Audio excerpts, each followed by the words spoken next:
Jorge Flores Valdés nació en México, Distrito Federal, en 1941. Estudió la carrera de Física en la Facultad de Ciencias de la UNAM, en donde se doctoró en 1965. De 1965 a 1967 llevó a cabo un postdoctorado en la Universidad de Princeton.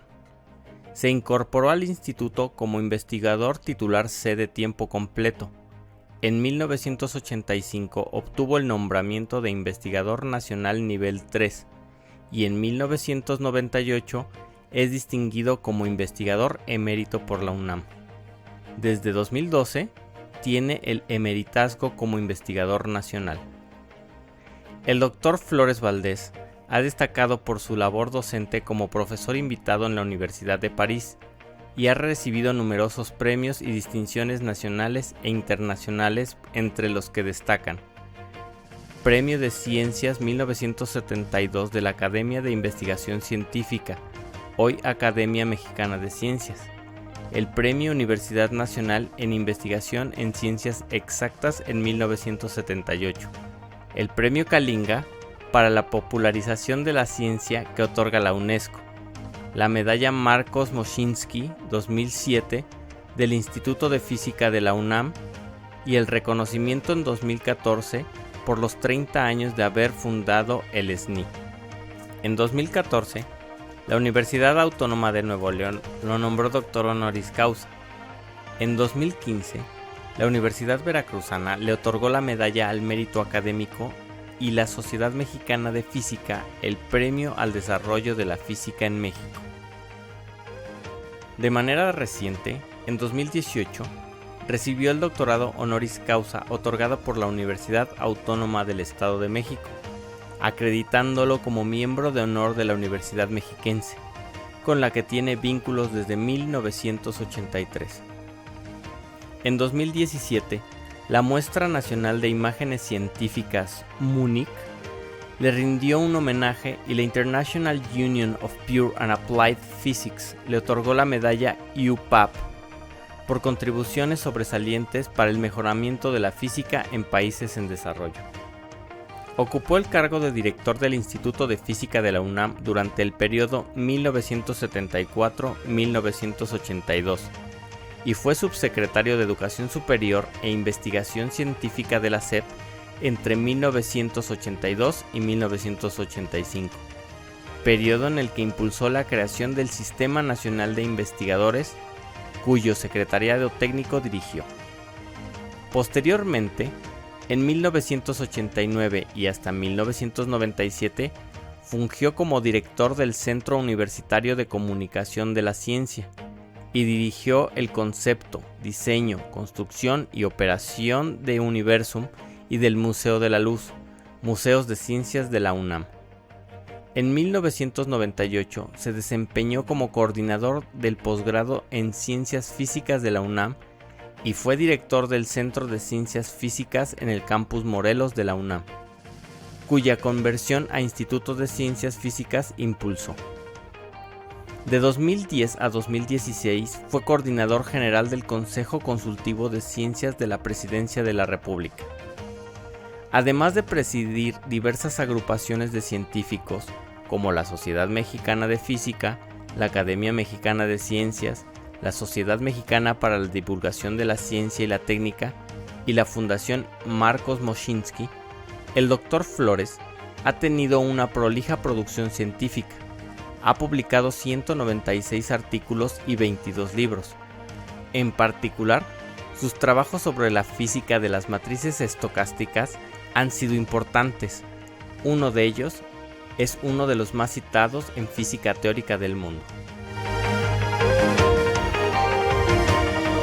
Mi padre, el doctor Jorge Flores Espinosa, que era un clínico muy distinguido en México, siempre me decía desde que yo era chiquillo: tú no vayas a estudiar medicina, tú dedícate a la ciencia del futuro, dedícate a la física.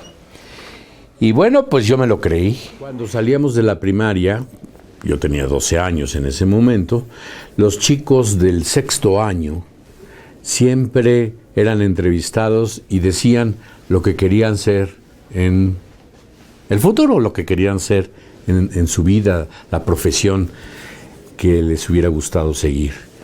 Y aunque ustedes no lo crean, yo dije lo siguiente: yo quiero estudiar física nuclear en la Facultad de Ciencias de la Universidad Nacional Autónoma de México. Y luego llegó el momento de decidir. En ese momento se estudiaban varios tipos de bachilleratos, y uno era el bachillerato en Ciencias Físico-Matemáticas, y fue el que yo elegí. Y empecé a merodear la Facultad de Ciencias aquí en la ciudad universitaria. Y pues poco a poco me fui encantando con ella, y poco a poco me di cuenta de que había una carrera que se llamaba de Física Teórica, en donde las matemáticas jugaban un papel muy fundamental. Yo dije, bueno, pues yo quiero ser eso. Y así entré a la Facultad de Ciencias a estudiar Física Teórica. Y allí estuve pues realmente muy feliz los 4 años. Encontré a muchos amigos que todavía lo son.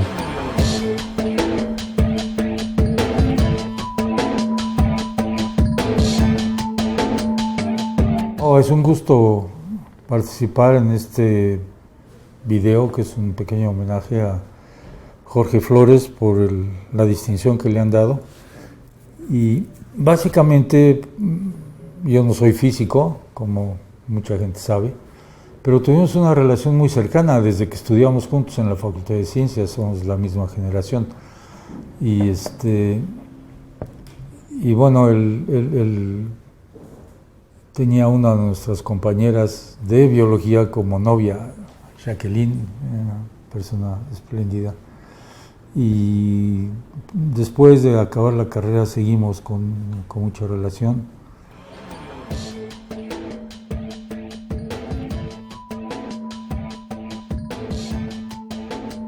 Eran 4 años entonces, no eran semestres, eran 4 años.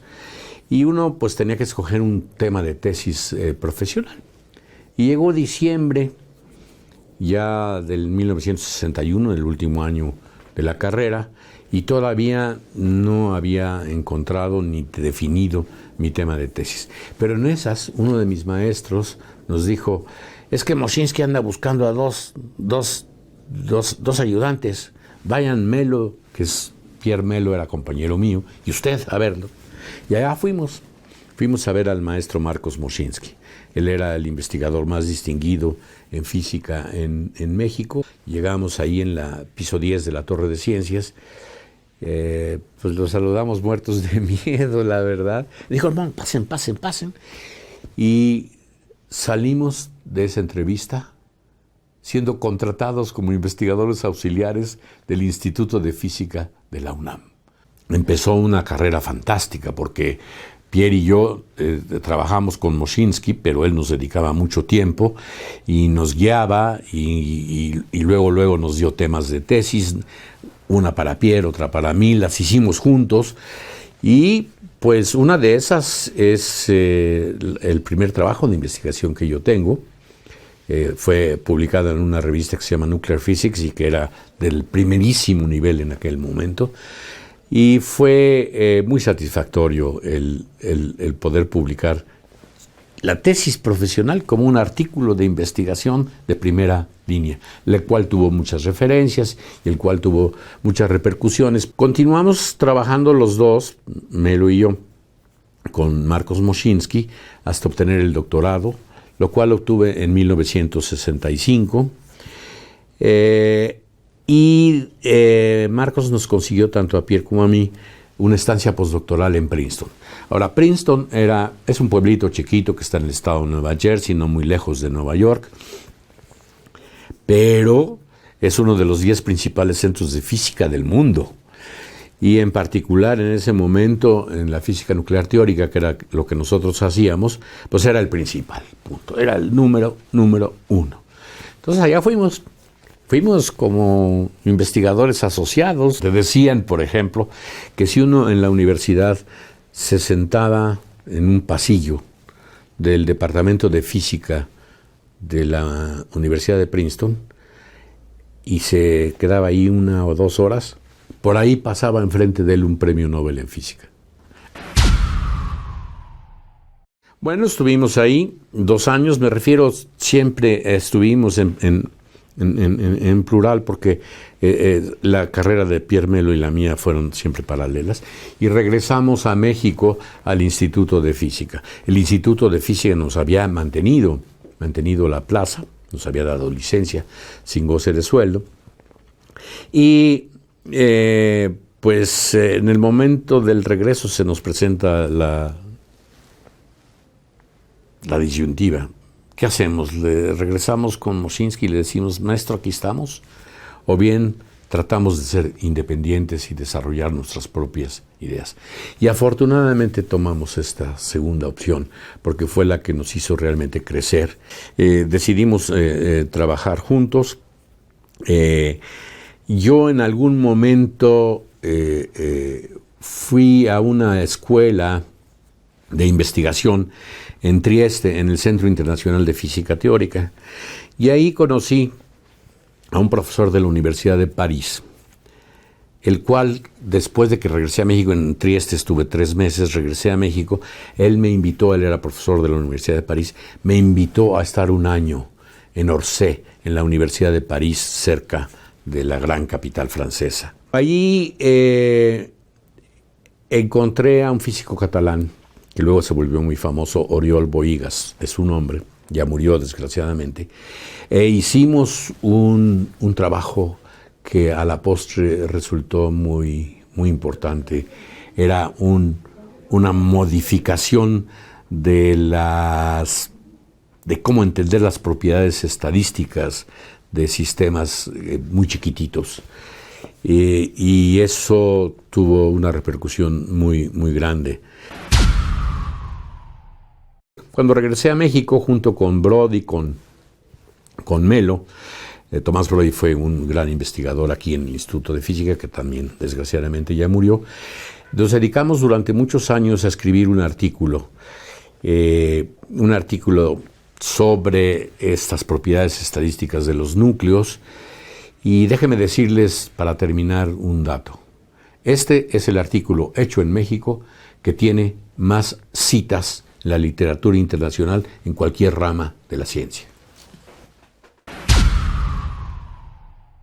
Cuando se fundó la UAM en 1974, se designó al doctor Alonso Fernández González, quien era el director del Instituto de Física, como rector de la unidad Iztapalapa de la UAM. Y entonces Alonso se fue, dejó la dirección del Instituto de Física y se fue como rector de la unidad Iztapalapa. Y entonces me eligieron a mí como director del Instituto de Física, que era pues uno de los más grandes de la UNAM, uno de los de más tradición. Pues yo entré de director del Instituto de Física muy jovencillo.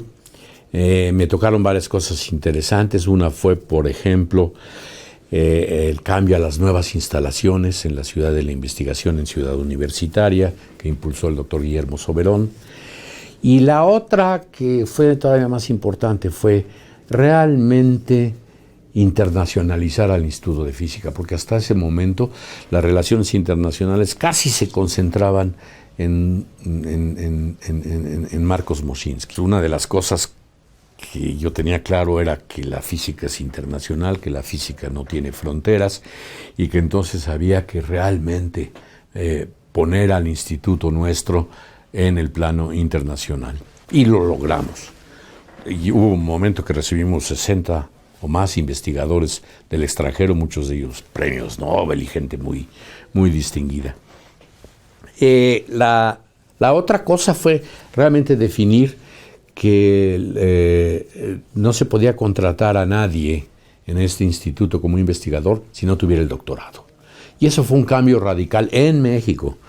Primero en el instituto, después en la universidad y luego en México, donde pues ya es una costumbre. Incluso ahora aquí en este instituto pues es hasta más complicado. Requiere no solo el doctorado, requiere que se hayan sido sujetos o trabajado 2 años en un postdoctorado. Entonces se ha realmente levantado el nivel.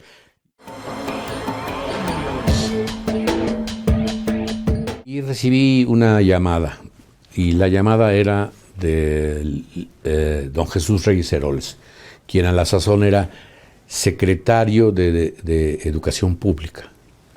Y me dice, él era muy brusco, me dice, oiga, usted está en Ensenada, ¿verdad? Le digo, sí, licenciado, estoy en Ensenada. Pues venga a verme mañana. Total que llego con el licenciado Reyes Heroles a un despacho que es muy, muy impresionante, es largo, y tiene una mesa fantástica, que era la mesa de Vasconcelos, y con la estatua famosa aquella. Y me dice, bueno, ¿quiere colaborar conmigo? Le digo, bueno, sí, pero ¿en qué? Dice, atrás de él había un cuadro en donde estaba todo el organigrama de la SEP. Y yo no sé si ustedes han visto alguna vez el organigrama de la SEP, pero tiene como 200 cuadritos. Sí, es enorme. Y claro, él no se lo sabía, ¿no? Porque todavía no se la conocía bien. Y entonces se paró de su asiento en el escritorio aquel famoso de Vasconcelos, se levanta y dice, de esto. Y pues yo estaba tan grande el cuadro con tantos cuadritos que yo no alcanzaba a ver de qué. Y le digo, a ver, ¿de qué? Dice, de esto. Entonces me tuve que parar y ver, y era de subsecretario de Educación Superior e Investigación Científica. Y le digo, pues bueno, sí. Me dice, bueno, deme su currículum, porque a la 1 tengo que ver al licenciado de la Madrid.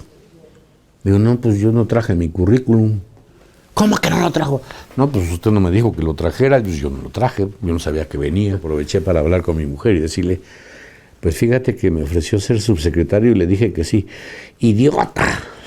Eso fue lo que se le ocurrió decir, porque era un poco cierto. Era la época en que los sindicatos universitarios estaban muy aleverstados, ¿sí?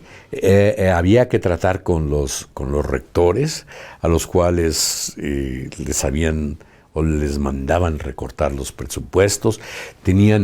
Había universidades muy revolucionarias que estaban muy, muy agitadas, en fin. Y además había que echar a andar la investigación en las universidades estatales, porque esencialmente no había. Entonces ese fue el trabajo que hicimos. Creo que estuvo bonito. Se llamó el Programa Nacional de Educación Superior, PRONAES, que era un programa global que entendía todos los procesos universitarios, desde los muy administrativos, la construcción de obra, la contratación, por ejemplo, subir el nivel de los profesores, el hacerles planes de maestría y doctorado para que mejoraran su nivel.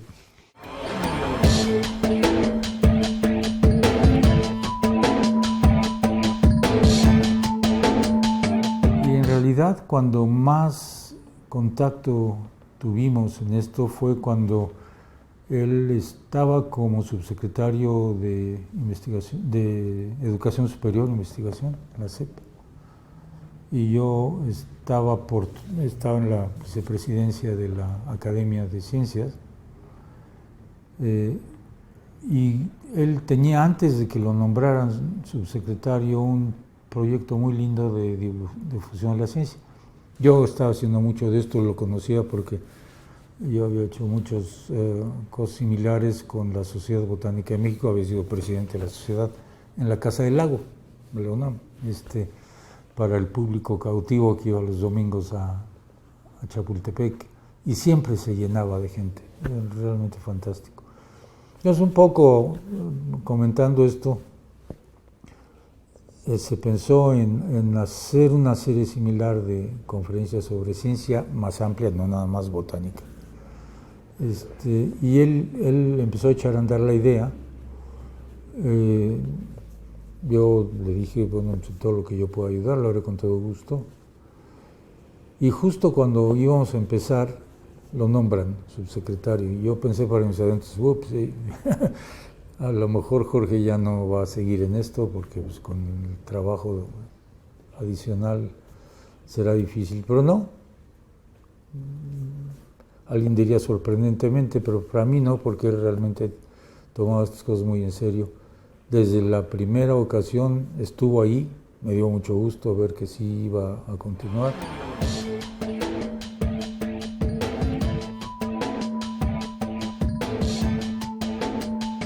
Y finalmente inventamos el Sistema Nacional de Investigadores, lo que ahora se llama el SNI, que era el darle apoyo a los investigadores, porque en ese momento había una inflación enorme en México. Por ejemplo, 150% de inflación al año, lo cual era espantoso, y pues los sueldos no iban al mismo ritmo. Entonces la gente estaba realmente con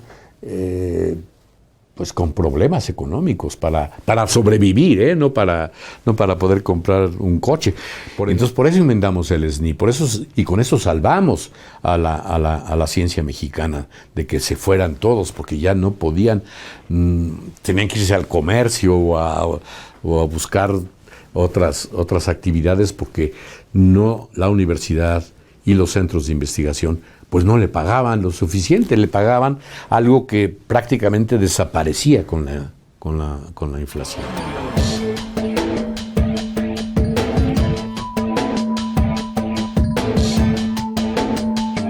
Luego, durante el tiempo de la subsecretaría, yo tuve oportunidad de interactuar con él y con Salvador Malo para establecer la idea del Sistema Nacional de Investigadores, que salió de ahí, de la SEP. Pero habría que convencer a la comunidad científica, y esa parte me tocó a mí manejarla, porque ni modo que saliera un programa así y la comunidad científica no hubiera participado para nada en esto que vendría. Fue un trabajo muy intenso, pero que yo creo que se cristalizó de manera muy apropiada. El SNI, con las cosas que se pueden todavía corregir, sigue siendo un elemento que fue muy importante en ese momento para parar la fuga de gente, que con el motivo de la gran devaluación que hubo y la pérdida de poder adquisitivo de los sueldos de los investigadores, pues mucha gente empezó a pensar en emigrar fuera del país, y otros a tener que tener 2 trabajos para poder mantener su casa. Y eso pues era en demérito de la capacidad de investigación del país. Yo creo que este fue un evento muy importante, que salió pues de ahí, de la inspiración de Jorge y de Salvador Malo también, y que el apoyo del secretario de Educación, Jesús Reyes Heroles, y que se pudo hacer con la combinación de la colaboración de la academia.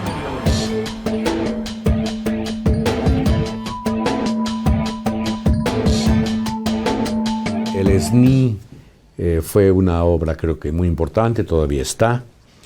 Y entonces murió Reyes Heroles. Entonces yo regresé al Instituto de Física. Afortunadamente, yo tenía una oficina muy cerca de aquí, enfrente de un centro comercial que se llamaba el Relox, muy cerca de Copilco e Insurgentes. Y los políticos trabajan muy tarde. Empiezan muy tarde, a las 10, a las 11. Pero yo estaba acostumbrado a llevar a mis hijos a la escuela tempranito, y entonces de 8 a 10 me venía aquí a esta oficina donde estamos ahorita a trabajar con mis alumnos de doctorado. Entonces yo no dejé, mientras fui subsecretario, que fueron un poco más de 2 años, nunca dejé de hacer física.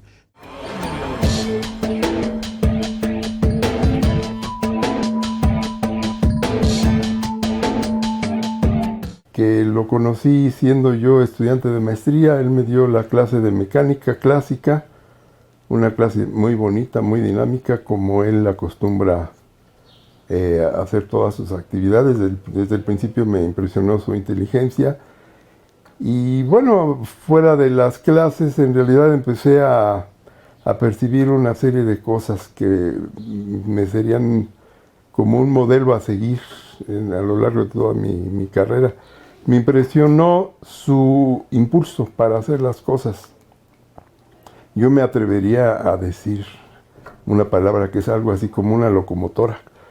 Cuando empieza a trabajar y a jalar a mucha gente, porque siempre es generador de ideas y contagia a mucha gente para que lo siga en sus ideas y las persigue y jala y es imparable, ¿no? Entonces, en este sentido, las experiencias que tuve yo como alumno directamente de él y las experiencias que tuve como estudiante de tesis, él fue mi director de tesis de doctorado, fueron trascendidas por otro tipo de experiencias que tuve oportunidad de convivir con él y que fueron pues ejemplo para que yo tratara de emular muchas de sus actividades. Entonces, sí, efectivamente, como profesor me enseñó muchas cosas, pero más en la vida profesional y más ya como una persona que me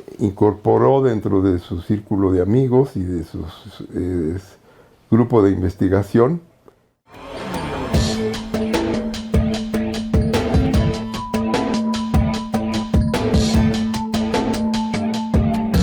Mi papá es un ser maravilloso, es el mejor papá y un gran amigo para mí. Me acuerdo cuando era yo chiquita que los domingos antes de desayunar siempre hacíamos un poco de álgebra sumando peras y manzanas y pues nunca faltaba la matemática dominical en mi vida. Ya después desayunábamos y nos íbamos a hacer el jardín o lo que fuera, siempre juntos. Bueno, mi papá siempre estuvo presente, siempre, todos los días iba a comer. De hecho, cuando entró a la política, era una de las condiciones que mi mamá le puso, era que tenía que ir a comer. Regresaba a una buena hora, entonces lo veíamos en la noche, nos dedicaba todo el sábado y luego el domingo era más de familia ampliada.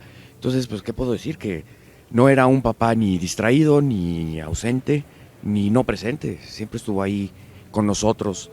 Tanto en la casa como los fines de semana y obviamente las vacaciones. En mi caso, pues yo qué puedo decir, yo estudié matemáticas y luego tengo un doctorado también en ciencias, entonces pues total.